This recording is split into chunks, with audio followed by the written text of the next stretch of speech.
Sudden death എങ്ങനെ prevent ചെയ്യാമെന്ന് ചോദിച്ചാൽ ആദ്യം അതിന്റെ കാരണങ്ങൾ എന്താണെന്ന് നമ്മൾ മനസ്സിലാക്കും. പ്രധാനപ്പെട്ട കാരണം ഹാർട്ട് അറ്റാക്ക് ആണ്. നമ്മൾ ഹാർട്ട് അറ്റാക്ക് ഉണ്ടാവാനുള്ള എന്തെങ്കിലും സാഹചര്യം നമ്മൾക്കുണ്ടോ എന്നുള്ളത് നമ്മൾ ആദ്യമേ പരിശോധന നടത്തേണ്ടതാണ്.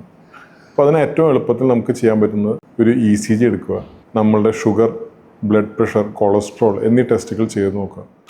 നമ്മൾ പുകവലിക്കുന്നൊരു വ്യക്തിയാണോ, നമ്മളുടെ ഫാമിലിയിൽ ആർക്കെങ്കിലും ഇതേപോലെ കാർഡിയക് അറസ്റ്റോ അല്ലെങ്കിൽ ഹാർട്ട് അറ്റാക്കോ സംഭവിച്ചിട്ടുണ്ട് എന്ന് നമ്മളുടെ കാരണങ്ങൾ നമ്മൾ ആദ്യം മനസ്സിലാക്കും. ഇതിൽ ഏതെങ്കിലും ഒന്നിൽ കൂടുതൽ കാരണങ്ങൾ ഉണ്ടെങ്കിൽ നമ്മൾ ഫർദർ ടെസ്റ്റുകൾ ഡോക്ടറെ കണ്ട് എക്കോ ടെസ്റ്റോ അതല്ലെങ്കിൽ ട്രെഡ്മിൽ ടെസ്റ്റൊക്കെ ചെയ്യുന്നത് എപ്പോഴും നല്ലതായിരിക്കും. വേറെ പ്രത്യേകിച്ച് നമുക്ക് റിസ്ക് ഫാക്ടേഴ്സ് ഒന്നും ഇല്ല എന്നുണ്ടെങ്കിൽ ഒരു ECG മാത്രം എടുത്ത് ECGയിൽ വേറെ ചേഞ്ചസ് കാണുന്നില്ല എന്നുണ്ടെങ്കിൽ നിങ്ങൾക്ക് ധൈര്യമായി ജിമ്മിൽ പോയി എക്സസൈസ് ചെയ്യാവുന്നതാണ്. വേറൊരു കാര്യം നിങ്ങൾ ശ്രദ്ധിക്കേണ്ടത്, നിങ്ങൾക്ക് ചെറിയ ജലദോഷം, പനി, എന്തെങ്കിലും ഇൻഫെക്ഷനൊക്കെ ഉള്ള സമയത്ത് വലിയ എക്സസൈസ് ഒന്നും ചെയ്യാണ്ടിരിക്കുകയാണ് എപ്പോഴും നല്ലത്.